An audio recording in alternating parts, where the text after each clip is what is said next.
As a part of our exercise to look at the various components of the financial statements, we will now look at stock.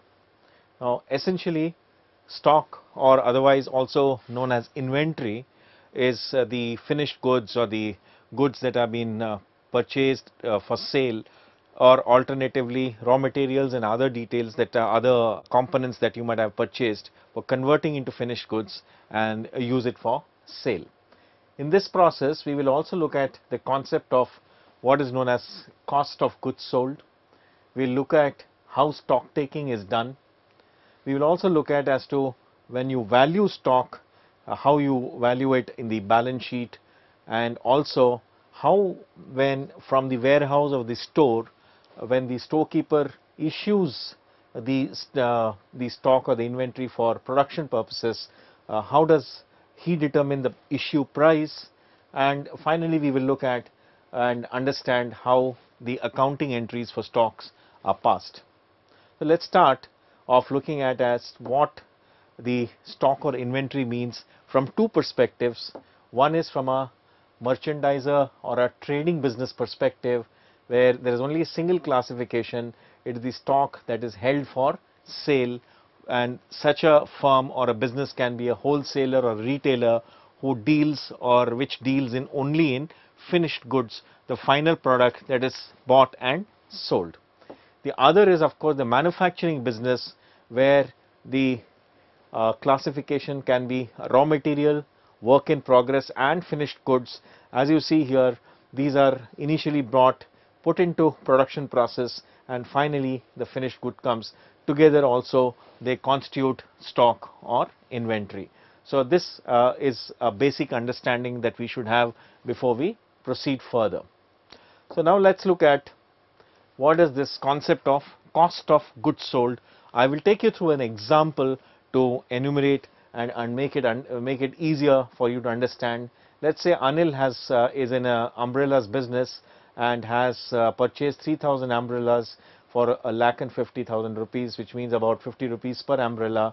He is paid to purchase, and by the end of the year he sold about 2,000 umbrellas at 80 rupees per umbrella.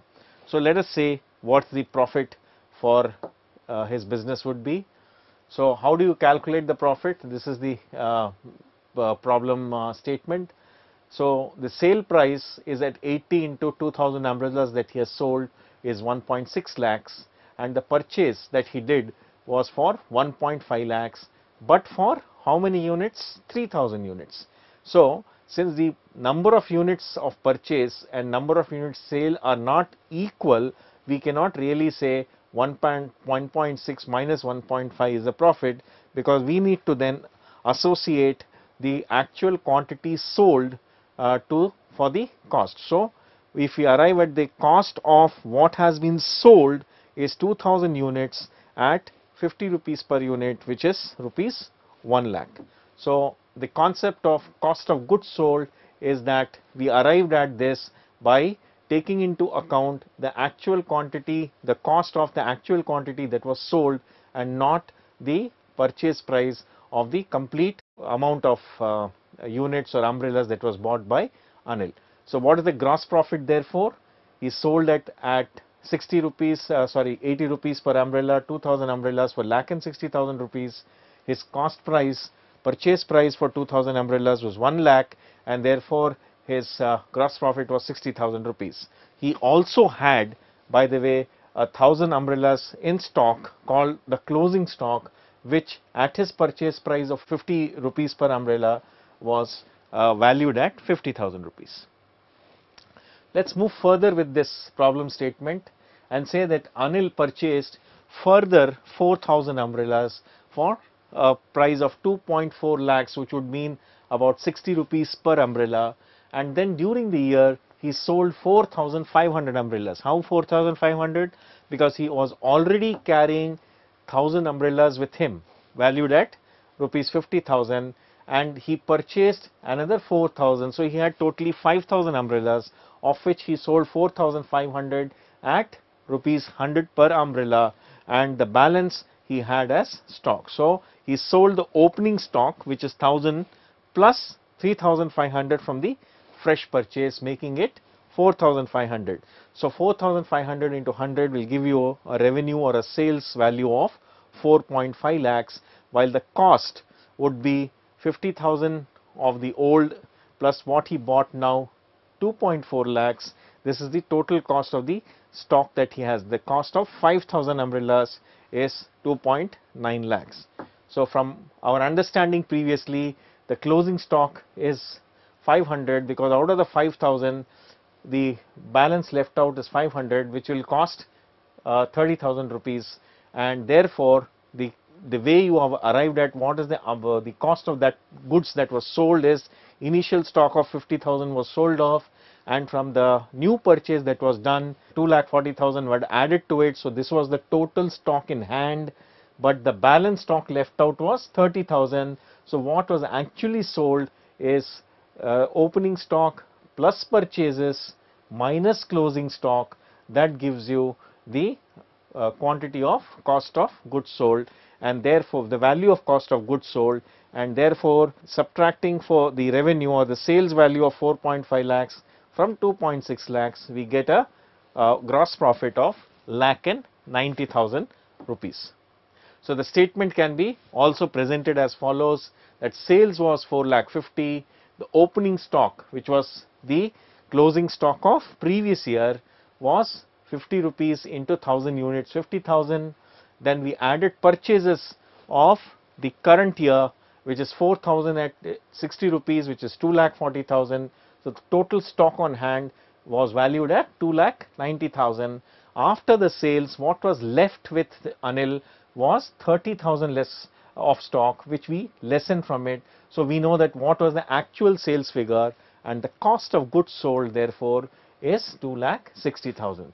So to arrive at cost of goods sold, we use opening stock, add purchases, less closing stock, tells us what is the cost of the goods that have been actually sold, giving you a gross profit of 1,90,000 rupees.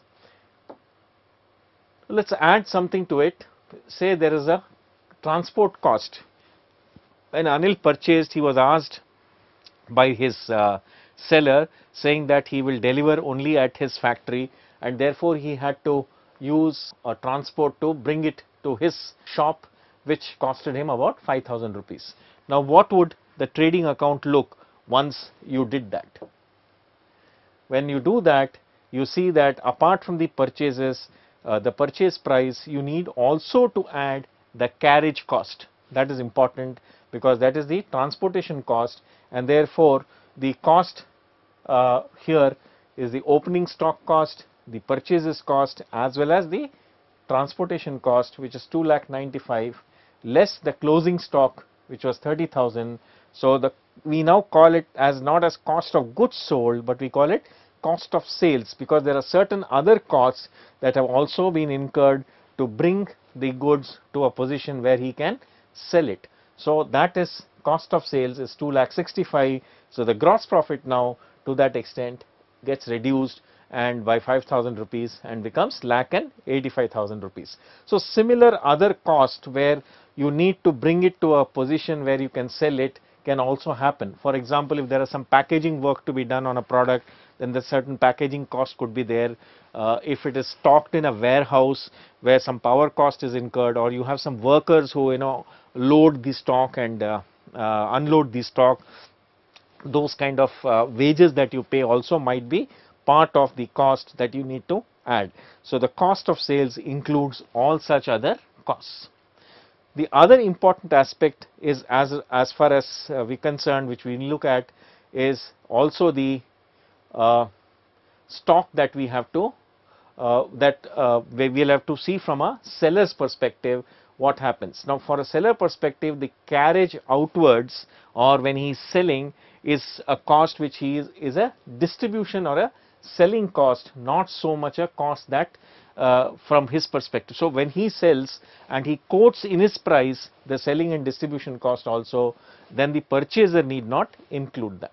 So this is just a side explanation to how to look at it from a seller's angle.